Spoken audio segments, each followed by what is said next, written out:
English language conventions. Inappropriate verb tense. 11th grade skill level. ACT Foundations, question 3. Me medicine, antidote your ignorance. ACT English Foundation, verb tense, question 3. Does the following text have an inappropriate shift in verb tense? If so, fix any verbs that don't match the tense of the verb in bold. The QWERTY keyboard, named after the leftmost keys in the top row of letters, originated on manual typewriters in the 19th century. The same layout is still in use on most modern keyboards. Here's what you need to understand. The tense of a verb tells when the action takes place. You should generally avoid shifting tenses within or between sentences unless you need to reflect a time change. Let's take a look at this example. Kathy grew up in Cleveland, but now she lives in Pittsburgh. The sentence shifts to the present tense to reflect a time change.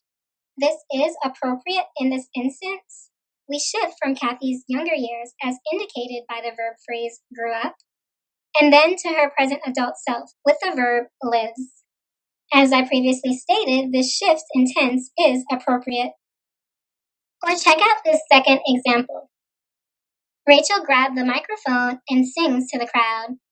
There is no need to reflect a time change, so both verbs should be in the same tense. The first featured verb, grabbed, is written in the simple, singular, past verb tense, so we know the singing also took place in the past. However, the second verb, sings, is written in the simple, singular, present verb tense.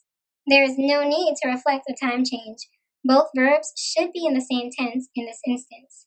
Shifting the tense of the second verb to its present tense verb form is incorrect, because this creates inconsistency in the overall tense of the sentence. Change sings to its simple, singular, third person, past tense verb form to restore consistency. There you have it. We've changed sings to sang. It's simple, singular, third person, past tense verb form. We have restored consistency in this sentence, and this new verb form is correct.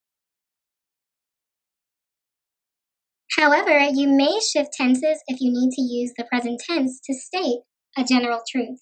You may also shift to the present tense to discuss the nature or contents of an artistic work, such as a book, film, or painting. This use of the present tense is called the literary present tense. Let's take a look at this example of a general truth. Mr. Smith taught his students that the brain uses around 20% of the body's energy.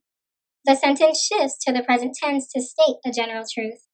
This shift is appropriate in this instance. We shift from a lesson Mr. Smith gave in the past to a description of a biology fact that he shared during this lesson that is also a general truth.